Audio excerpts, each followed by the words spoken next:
Hello students, your topic for today is mortgage and its types.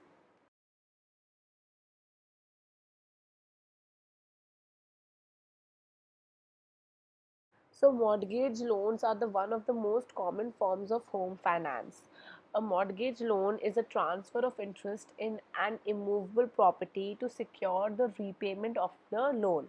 So the mortgage needs to be created in favor of the lender over the immovable property.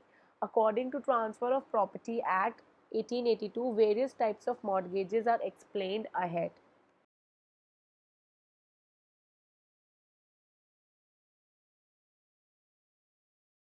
So the types of mortgage. The first type of mortgage is simple mortgage. A simple mortgage for a home loan requires the mortgager to bind himself for the repayment of the loan. Further, in order to secure the amount, the mortgager needs to transfer a right to the lender to sell the immovable property. If he fails to repay the home loan, the possession of the property will remain with the borrower and is not given to the lender. Then is the usurpatory mortgage. So under this type of mortgage, the possession of an immovable property will be given to the lender and he will get profits and rents related to the principal and interest component of the loan. In this type, the mortgager does not incur any personal liability, and insolvency mortgage has no fixed time limit and it is not prevalent in India. Then English mortgage. So in an English mortgage, the mortgager is personally liable to repay the amount on a specific day and the property should be transferred to the lender.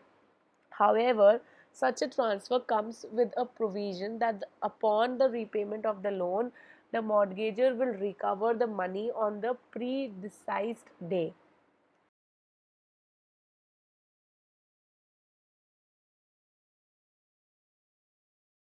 Then is the mortgage by conditional sale. So in this form of mortgage, the mortgager sells the property on the condition that the default in payment of the money will make the sale absolute. Alternatively, there is a condition that once the payment is made, the sale shall be void and the buyer will transfer the property to the seller. Then there is mortgage by deposit of title deeds. So popularly known as equitable mortgage, in this type, the deposit of title deeds of the property will be with the lender. This deposit will be with an intention that the title deed will be in security for the loan. You need to know this, that what is the equitable mortgage, as it is quite prominent in India, and this mortgage is not a formal registration and it is at par with a legal mortgage. Then comes the annulus mortgage. So any mortgage that is not a simple mortgage or an unsuffragatory mortgage or a English mortgage or a mortgage with a conditional sale or a mortgage by deposit of title deeds is known as annulus mortgage. So that is with the types of mortgage that I have already told you. Now that's all for today. Thank you.